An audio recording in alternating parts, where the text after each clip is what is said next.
Hey everyone, my name is Steve Petronek, and I'm on the board of directors for the organization called CLEF, which stands for the Catholic Liturgical Ensemble Formation.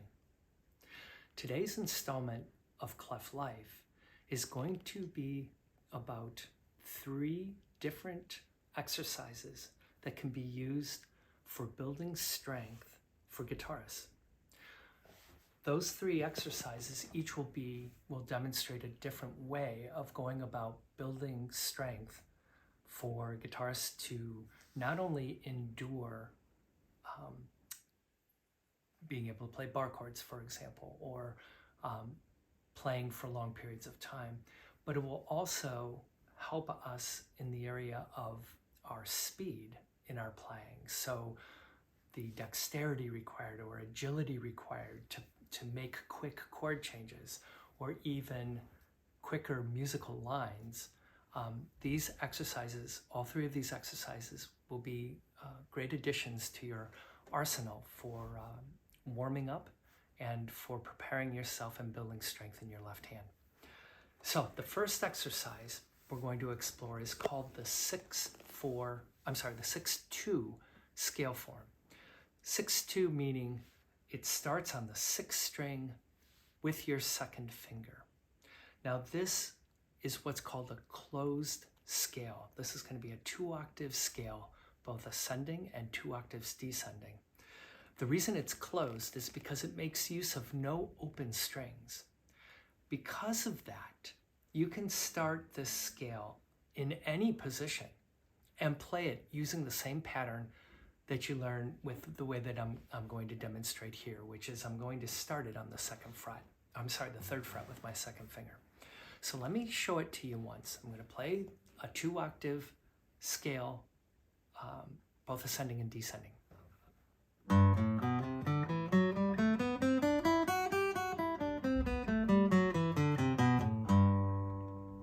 That's what we're going to be looking at. Now, we can work that scale again in any position. I could move it up 2 frets.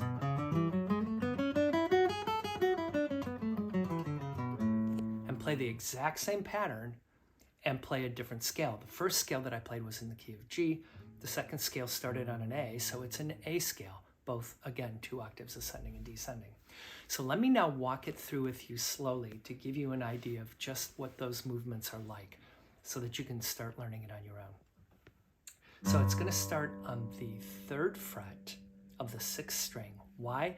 Because that's just the fret that I want to start with. So I want to play a G scale, so I'll start with my 2nd finger on the 3rd fret. What it also means is that the rest of my fingers will play in the exact same fret the entire way.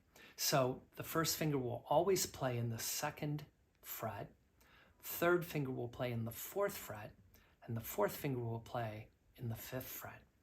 So now, let me walk you through. So we're starting with the 2nd finger, 3rd fret, 6th string.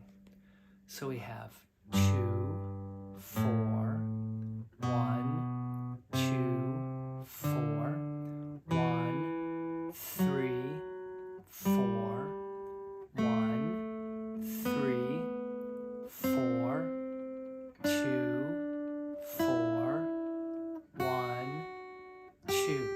Now we're halfway done. Now the descending will start on that same note. 2, 1, 4, 2, 4, 3, 1, 4, 3, 1, 4, 2, 1, 4, 2. Again, this is the 6-2 scale form, 2 octaves, 2 ascending, of course, 2 descending. The second exercise that I'm going to show really doesn't make use of the right hand at all. It's just a left hand exercise, and it's what I call the spider. And so the way that this starts, and again, I'm going to demonstrate it for you first, and then I'll talk you through it. But the way it starts is that you place each finger on each prospective fret in first position. So I'm going to start with my 1st finger down on the 6th string, 1st fret, 6th string, 2nd fret with my 2nd finger, sixth string 3rd fret with my 3rd finger, and 6th string 4th fret with my 4th finger. Now, the way that this works, this exercise works, is that we're alternating finger movements. So 1 and 3 and 2 and 4 are going to move. And what we're doing is we're moving string to string to string to string. Let me do it for you once, show you how it is, and then I'll break it down for you. So here it is.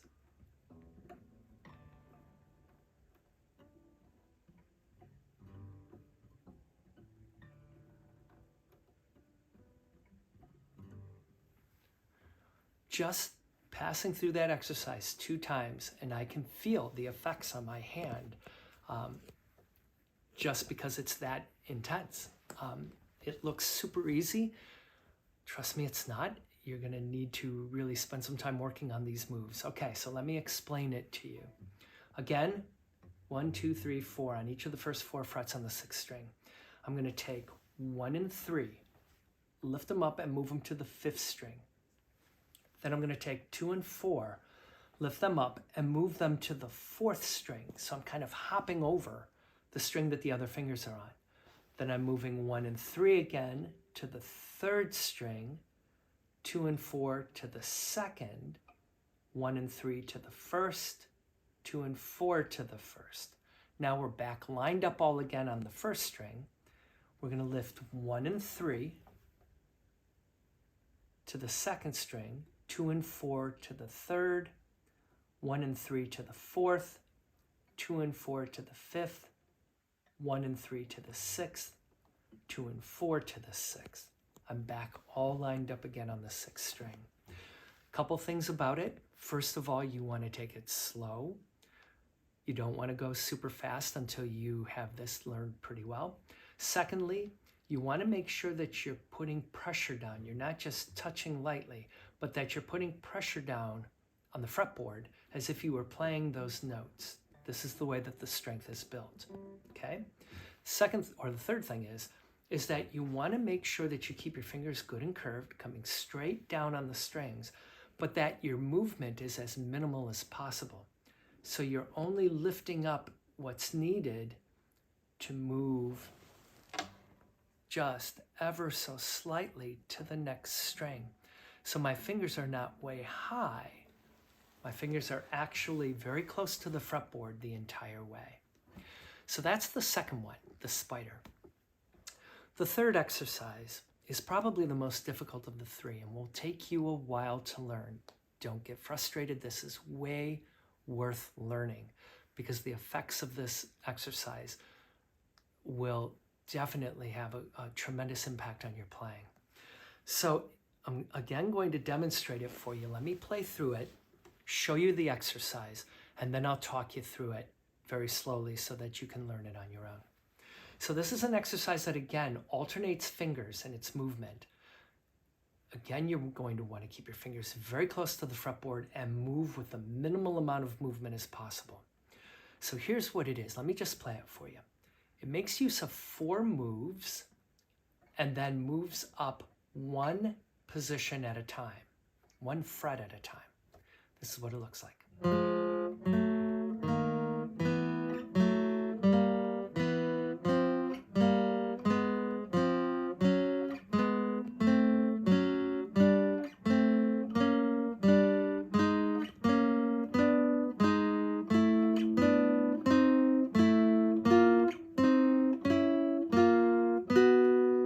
Reach the 8th fret with your first finger or 8th position, and you finish all 4 moves, you're halfway through. Now we're going to go backwards, work our way backwards, back down the fretboard from step 4 through step 1 each time.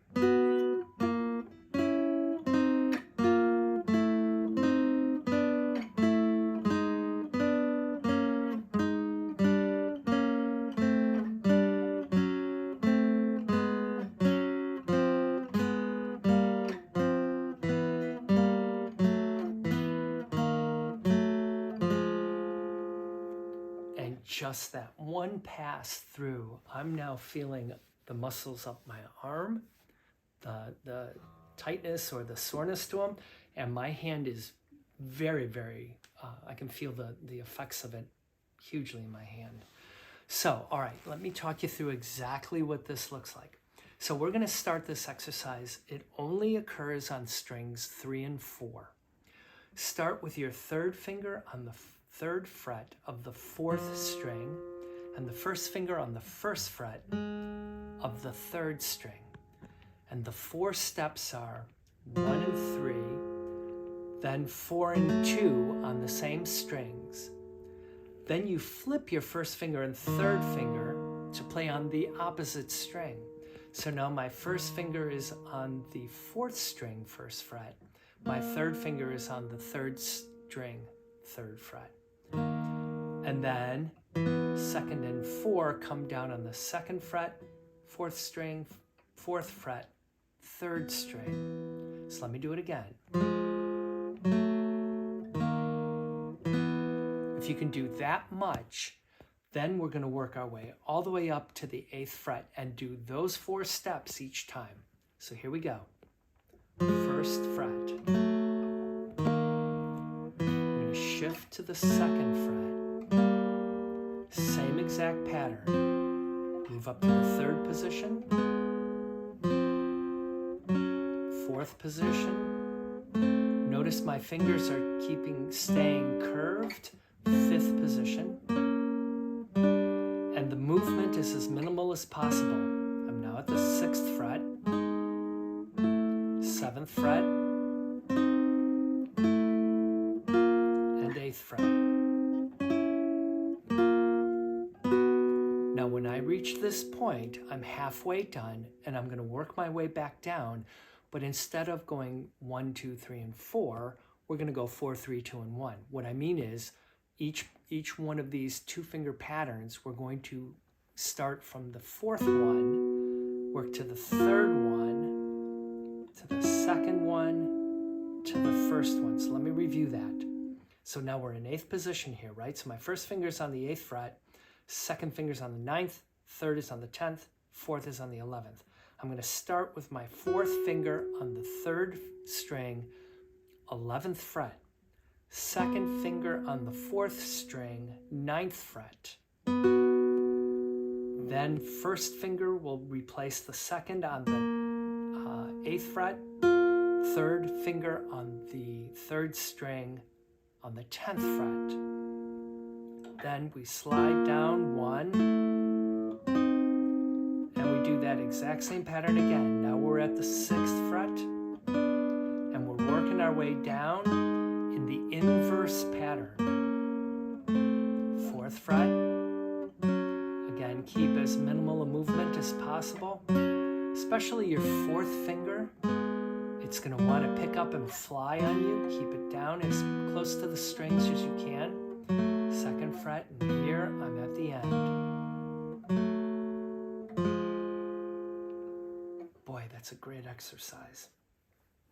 So if we're looking to build strength in our hand to be able to play those tougher chords or bar chords, or if we're even looking to move more quickly on the instrument, to change chords faster, all of those kinds of goals can be reached with learning these 3 strength building techniques.